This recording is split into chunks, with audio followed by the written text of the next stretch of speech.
한국인에게 가장 많이 발생하는 통증 질환으로 꼽히는 허리 디스크, 요추 추간판 탈출증은 요추와 요추 사이에 쿠션 역할을 하는 디스크가 터져서 바깥으로 돌출돼 발생하는 질환입니다. 이 과정에서 염증이 나타나고 신경의 압박을 받아 요통, 방사통과 같은 통증이 유발되죠. 이에 대해서는 병원마다, 의사마다, 그리고 환자와 보호자분들마다 각자의 선호하는 치료법과 치료기간이 있을 것인데요. 저의 경우에는 디스크가 앓았던 기간과 그에 맞는 치료 방법이 있어서 이에 대해서 알려드리고자 합니다. 허리 디스크는 실제로는 크게 걱정하거나 장기간 치료 기간을 확보해야 할 필요가 없는 것이니 영상 보시고 도움이 되셨으면 합니다.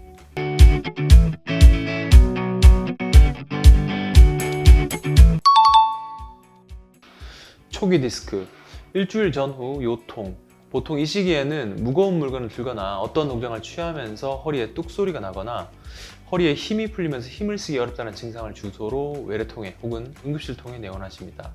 이 경우는 추간판에 후륜의 파열이 심하거나 혹은 심하지 않고 후륜에 약간의 피가 고이는 정도의 영상 속에 있는 경우가 대부분인데요. 이 시기에는 허리만 아프고 다리 저림이 없기 때문에 무조건 수술을 할 필요는 없게 되는 것이죠. 이 시기에는 소염제와 안전가료 및 가벼운 허리와 물리치료 정도만 받으신다면 증세 호전에 도움을 보실 수 있으십니다. 간혹 요통이 일주일 지나고 더 호전이 없는 경우에는 주사치료를 추가적으로 시행하거나 정밀 검사를 통해서 원인을 한번 찾아보는 절차를 해볼 수도 있고요. 하지만 중요한 것은 허리가 아파서는 수술이 필요 없다는 것입니다. 초기에서 중기 디스크, 6주 전후 요통과 엉치 통증 동반. 허리 디스크의 보존 치료 기간은 4에서 6주 정도면 어느 정도 마무리가 됩니다. 이 시기에는 보통 약을 줄여가면서 물리치료 위주로만 치료가 진행되는 경우가 대다수죠. 하지만 요통이 잡히지 않는 경우에는 외래에서 후관절 주사 혹은 미추 신경 차단술을 시행받기도 하고 투시장비를 통해서 신경 차단술을 진행하는 경우도 있습니다. 주사 치료로 어느 정도 마무리가 된다면 이 시기에는 치료가 거의 종결이 됩니다. 하지만 한 달이 지나도록 불편해지고 허리 통증이랑 엉치 통증이 잡히지 않는다면, 그리고 주사로 호전을 볼 수 없다면 다음 단계를 고려해 볼 수밖에 없게 됩니다. 이름하여 시술. 허리 디스크에 시행되는 시술은 추간판 열치료술과 경막의 신경성술이 있는데, 다리 저림이 심하지 않다면 추간판 열치료술만으로도 효과를 볼 수 있고요. 다리 저림이 어느 정도 있고 디스크도 신경을 누르고 있다면 신경성술로 도움을 받는 것이 더 나을 수 있습니다. 선택은 환자분의 증상과 사진을 종합적으로 보고 판단하여 결정하게 됩니다. 중기 디스크, 3개월 전후 요통 및 하지방사통. 디스크의 보존 치료 기간을 심평원 인정 기간을 넘어서서 6주죠. 3개월까지 유지되는 것은 환자분의 만성 통증으로 진행될 수 있는 시기입니다. 문헌에서 공유하는 그 시기는 6개월 안에는 증상의 완화를 볼 수 있기를 권유하고 있고요. 이 시기까지 요통만 있다면 지켜보셔도 되는데, 만약 다리 저림이 동반되거나 마비 증상이 동반된다면 이야기는 좀 달라지게 됩니다. 문헌에서도 경과가 좋으려면 4개월 정도 안에는 수술적 치료를 권유하고 있고요.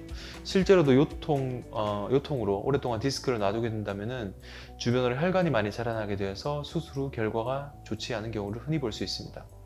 그렇다고 무척대고 수술만 권유하는 것은 아니고요. 실제로 통증이 심하고 다른 방법으로 조절되지 않는다면 수술이 낫고, 방법적인 측면은 양광이 내시경을 통한 디스크 제거술이 도움이 될 것 같습니다.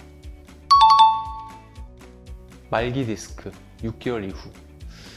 디스크가 오래되면 뒤쪽으로 뼈가 자라나게 되어서 신경을 지속적으로 누르게 되는 경우를 흔하게 볼 수 있습니다. 골화된 추간판 병변으로 이야기되는데요. 이런 경우에는 추후에 수술을 하더라도 골편을 제거할 때 수술적 치료 시간이 더 길어질 수 있고요. 문헌에서는 골편을 제거하거나 하지 않으나 임상 증상에는 크게 차이가 없다고 하나 환자 입장에 좀 찝찝할 수 있는 병변으로 될 수 있습니다. 그리고 디스크가 지속적으로 퇴행되면서 추간공 병변까지 진행될 수 있고요. 이런 경우는 단순한 디스크 제거술을 넘어서 유압술까지 필요한 경우도 간혹 볼 수 있게 됩니다.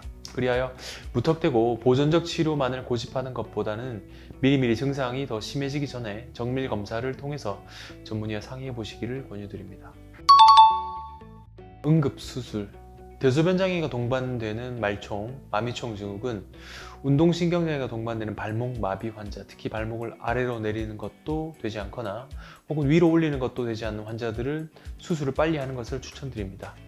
수술 후 마비가 회복되는 데는 아픈 기간의 3배 되는 기간이 평균적으로 걸릴 수 있고요. 이 시간이 길어질 수도 있습니다. 마미총 증후군의 경우에는 이틀을 넘기면 호전을 보기가 다른 경우보다 쉽지 않으니 증상이 생기면 빨리 병원에 내원하는 것을 추천드립니다.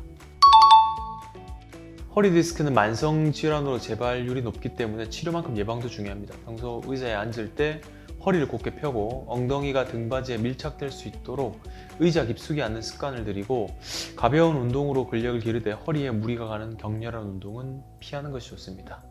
또 스트레칭을 통해서 허리 주변을 완화하는 것이 도움이 됩니다. 하지만 이것보다 중요한 것은 너무 민간요법이나 보존적 치료에 의존하는 것보다는 증상 호전이 없을 시에는 빨리 병원에 내원하여서 정확하게 진단을 받아보는 것이 중요할 것 같습니다. 시청해주셔서 감사합니다. 부산 큰TV, 오양아TV 좋아요, 구독, 알림 설정 부탁드리겠습니다. 감사합니다.